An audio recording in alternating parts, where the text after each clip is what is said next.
देश के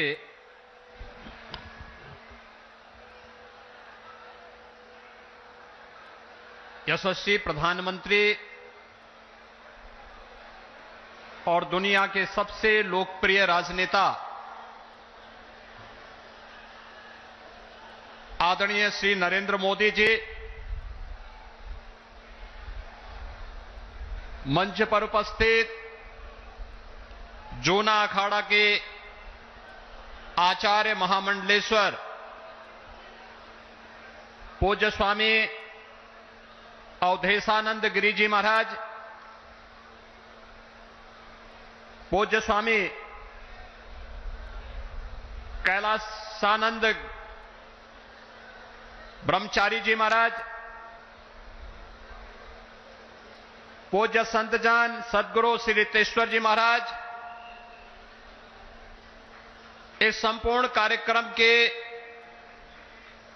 आयोजक आचार्य श्री प्रमोद कृष्णम जी,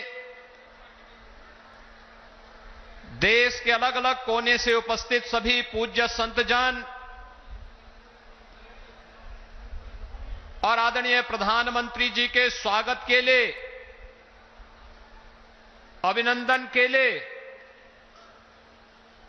संभल, अमरोहा, मुरादाबाद और आसपास के जनपदों से सभी उपस्थित बहनों और भाइयों,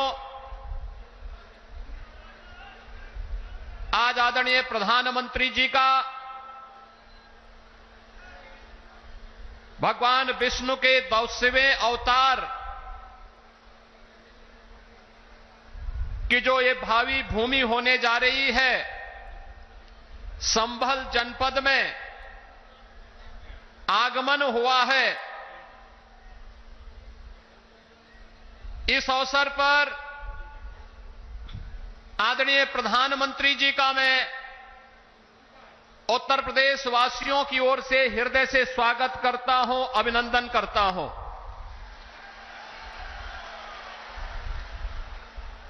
अयोध्या में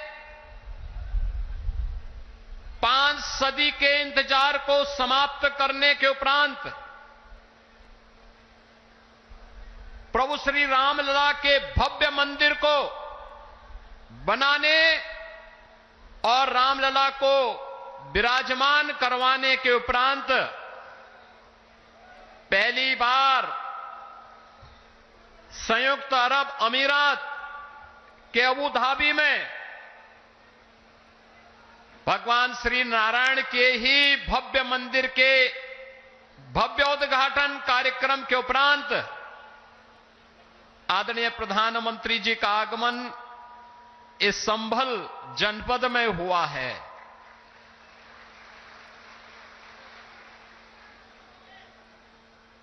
बहनों और भाइयों, हम सबको इस बारे में देखना होगा। पिछले 10 वर्षों में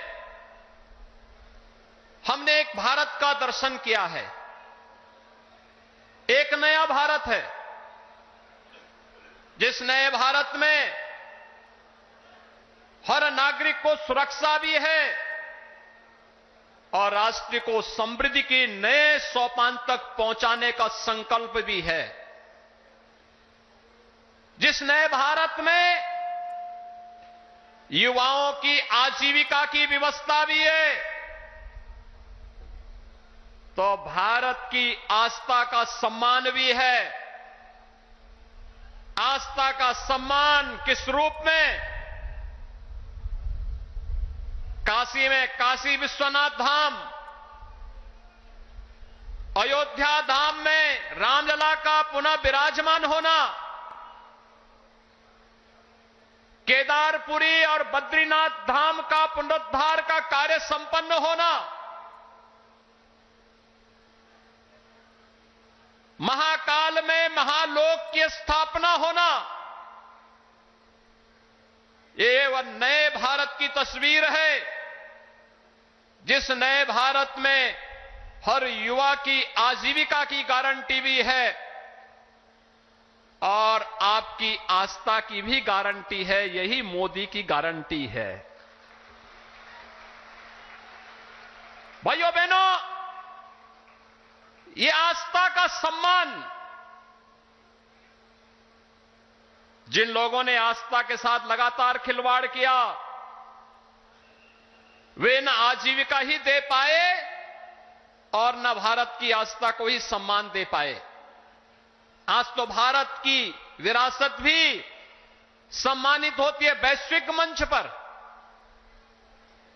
जब योग को वैश्विक मान्यता मिलती है और 21 जून की तिथि को दुनिया के लगभग 200 देश एक साथ जब भारत के अंदर किसी एक स्थान पर प्रधानमंत्री मोदी जी के नेतृत्व में करोड़ों भारतीय योग की इस विधा के साथ जुड़ते हैं, तो दुनिया के 200 से अधिक देश भी भारत की ऋषि परंपरा के इस प्रसाद के साथ जुड़ते हैं।